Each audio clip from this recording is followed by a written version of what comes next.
This was a game that shocked the Soviet Union. Bobby Fischer had never beaten a top Soviet grandmaster before. He had played them, but now he's facing the great Paul Keres, one of the greatest players in the history of chess.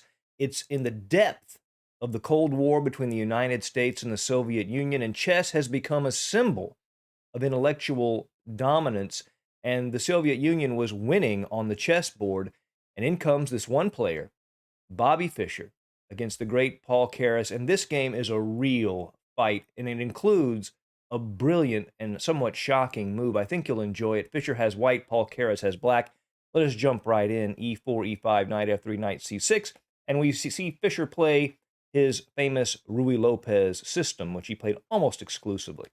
A6, bishop A4, knight to F6, castles, bishop E7, and we get the standard Ruy Lopez starting position. White plays C3 with the idea of playing D4 and getting a full pawn center. Maybe he can tuck the bishop back at C2 if it gets attacked. These days, we'll often see D5, the Marshall attack, where black gambits a pawn for an attack. But D6 is the absolute main line, and that's what Paul Keres plays in this game. H3 to keep the bishop out of G4, so this knight can better support a D4 push. Knight to A5, the standard idea and what's known as the Chigorin system for black. You play the knight to A5, gain space with C5, and then bring the knight back into the center of the board. Bishop C2, the bishop's much more valuable than that knight.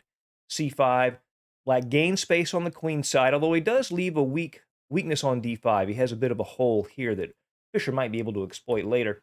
D4, gaining that center, queen to C7, helps defend E5. It also creates some potential pressure down the C file if that were to open up.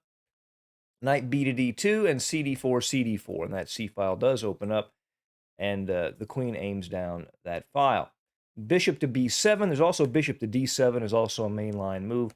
But bishop to B7 directly attacks the E4 pawn. Sometimes white can play D5 and blunt that bishop. That doesn't happen in this game, although Fischer thought maybe he should have taken that approach at a different point.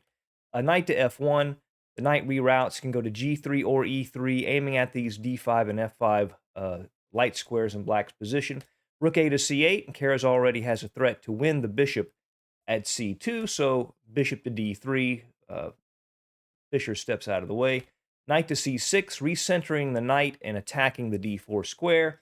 Now knight to E3. Fischer isn't quite worried about that pawn on D4. If black were to take, he can play knight to F5, attacking it twice, and black has pawn weaknesses. The same if he takes with the knight, just take. Same story. So rook F to E8 was played by Paul Keres, opening up this F8 square. Perhaps the bishop can tuck back. But now if he does take on D4, the rook will be applying direct pressure to the E4 pawn. Knight to F5, jumping into that nice square, putting some pressure on that bishop, which then does tuck back to F8. And now bishop G5. Fischer is threatening to take the knight, which would permanently wreck black's kingside pawn structure. It would be very bad in this position. Black cannot allow that. So Keres plays knight to D7 to avoid that pawn weakening. Rook to C1. Fischer pins the knight against the queen. And we can see move after move, Bobby Fischer is building his pressure. He doesn't have a winning position. He hasn't played a brilliant tactic. He's just building and building and building, leading to the moment where he's able to have that great tactical shot. Queen to B8, this is the novelty of the game. There was a much lower rated game. Actually, this would have been the novelty. It wouldn't have been played before. Queen to B8, bishop to B1. The bishop could potentially attack H7. Now, obviously, there's a pawn in the way right now, but this position is such that this center could open up, and if it does, this bishop is going to be in a prime position to attack. Knight takes D4, knight 3 takes D4, rook C1, bishop C1, and we see these bishops that have tremendous potential. The arrangement of these bishops is reminiscent of a great game between Kasparov and Karpov, where Kasparov attacked using these bishops. ED4, and now Fischer has built his positional advantage. And here comes a shocking move. Now, someone of Paul Keres' level, I'm sure, saw it. An advanced player could see it, but to most people, to see this move is really quite a stunning move. He plays knight to H6 check. Looks like he's just giving up his knight. If the king were to just move, the knight takes f7 check, king g8, the knight moves back, queen d4, pinning the g7 pawn. In other words, black's got to take that knight. Pawn takes knight, and then queen to g4 with a double attack on the king and the knight on d7, and he's wrecked black's kingside pawn structure. He's down a pawn, but he has plenty of compensation for that. King to h8, queen takes d7. And now, let's not forget how strong Paul Keres is. He's not just going to fold. He's going to put up the stiffest resistance possible. So for Fischer to overcome that is going to take a real high level of skill. Bishop to d5. Already we see Paul Keres is very strong. He uses the pin on the e-file to reposition this bishop in a place where it can defend the f7 pawn. A very strong idea. The queen goes to f5. Rook to e5. If the bishop goes back to e6, then just queen to h5. He's taking on h6 and just has a winning advantage. But Keres, very strong, plays rook to e5, hits the queen. The queen goes to f3, and these Soviet grandmasters were really strong. Watch this next move from Paul Keres. f5. So there's pins on this diagonal and a pin on this file. Really impressive play from Fischer's opponent. Bishop to f4 from Bobby Fischer, threatening to take the rook with check. So Keres has to do something about that. The rook moves back. The queen goes to h5, creating a lateral pin. So pawn takes pawn, then the queen would take the bishop at d5. So bishop takes e4, and now f3. So Fischer now has the pin on the e-file. So Keres retreats the bishop to c6, so it can defend the rook at e8. Rook to c1, hitting the bishop. Bishop goes to d7. Now bishop takes h6. Rook to e6 hits the bishop twice, so bishop takes f8. Queen takes f8. So Fischer is down a pawn, but he has a safer king, and Keres's pawn structure is quite weak. I mean, he's got these double isolated pawns on the d file, an isolated pawn on the f file, and the h file. So Fischer is better here. Even though he's down a pawn, he definitely has the better position because of the other positional issues. Queen to h4 immediately attacks the d4 pawn, threatening to take it with check. Queen to f6 defends that pawn and also offers the trade of queens. Now, even though Keres has a king that's a little bit less safe, Fischer goes ahead and takes the queen because he knows he would have to move his queen to a worse position, and he still likes his chances in this endgame. Rook takes f6. Now, this endgame is a bit better for white because of the pawn weaknesses, but he has to play with incredible precision, the kind of precision that modern computers are going to show some mistakes. There's just no getting around it, and no one could play this perfectly. But Fischer feels good about this endgame, so he goes into it. The computers recommend the move rook to d1, immediately putting pressure on the d file. Fischer plays king to f2, and even in his book, My 60 Memorable Games, he says this was an error. It gives black a chance to get more active. And he should have played f4, according to modern tech. The idea, of course, is you're moving a pawn off a light square, and you're fixing these kingside pawns for black. So king g7, rook to c7, pins the bishop at d7. Rook f7 defends it. Now here, f4, preventing black from playing f4 first, would have been probably a good idea, fixing that pawn weakness on f5. Fischer plays king to e2. He wants to come into d3 maybe and munch that pawn with his king. But then Keres plays the strong idea, f4.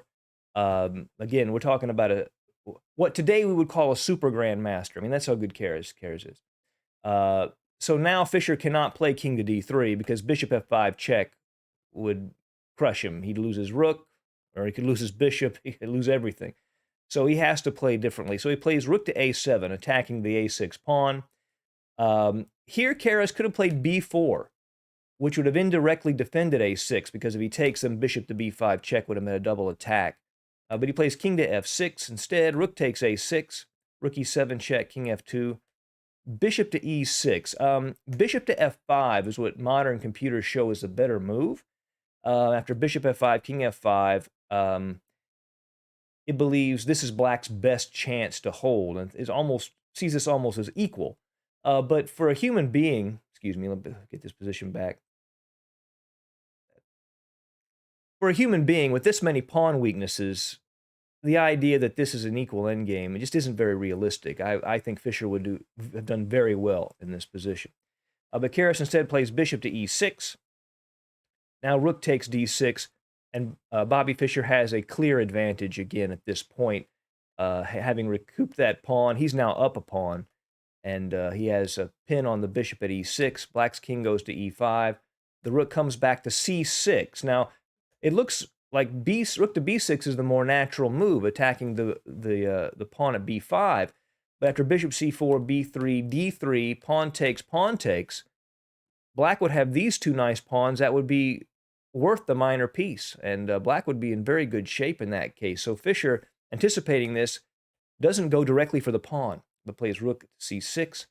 The bishop goes to d5, hitting the rook. The rook goes to h6. Now the h7 pawn is attacked twice by the rook and the bishop. The rook goes to c7. Rook to h5 check. Notice, in endgames, the rule is you want to play as slowly as you can. Take as many moves as possible to achieve the result you want. A move like this pushes Black's king back before he takes the pawn. King d6, he repeats moves. And now here, Fischer is obviously not going to play rook to h6. He doesn't want to draw by a threefold repetition. So he plays rook to f5, going after the f4 pawn. B3 is a computer's recommendation, but again, this is stuff that human beings probably are not going to see. And the computer really likes White's position here, attacking h7, b5, also with the threat of rook d5 check and winning d4. He would have had a very strong position then. Rook to c1. Keres begins to get active with his rook. Bishop to d3, rook to d1, king to e2, defends the bishop. Rook goes to g1, king f2, rook d1. And they repeat moves again and again. Fischer wants to avoid the threefold repetition, so he plays rook to g5, defending the g2 pawn with his rook. Bishop takes a2, bishop takes b5, rook to b1, attacking the b2 pawn. King to d3, attacking d4. h6, hitting the rook. Rook to h5, rook takes b2. King takes d4, rook takes g2, and rook takes h6 check. Now, this is an important check because it pushes the king back. And that is a major component of this endgame. This is really where high-level players shine. Now, this particular game had adjournments. So they actually were able to study this endgame a little bit in between re-adjourning the game. And they played the endgame really brilliantly. King to e7, king to e4, obviously going after this pawn on f4. Rook to g5, counterattacking the bishop at b5, so White can't take that pawn because he loses bishop. The bishop goes to a6, bishop to f7. Now, this is an imperceptible mistake that Fischer takes advantage of. Modern computers give his next move bishop c8, an exclamation point. They really like that move. Rook to g6.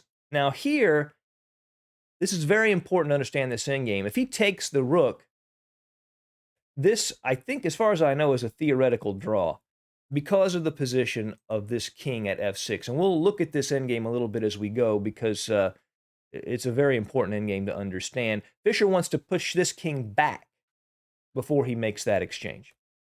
So he plays rook to h7, king goes to f8, bishop to g4, rook to g7, rook h6, rook to g6. And now the situation is completely different because Keres's king is on f8. This is the kind of subtle play these players really focus on. Rook takes, bishop g6 check, king f4, king g7, and now king to g5. The key idea. He controls the f6 square, and that will help Fischer immensely in this endgame.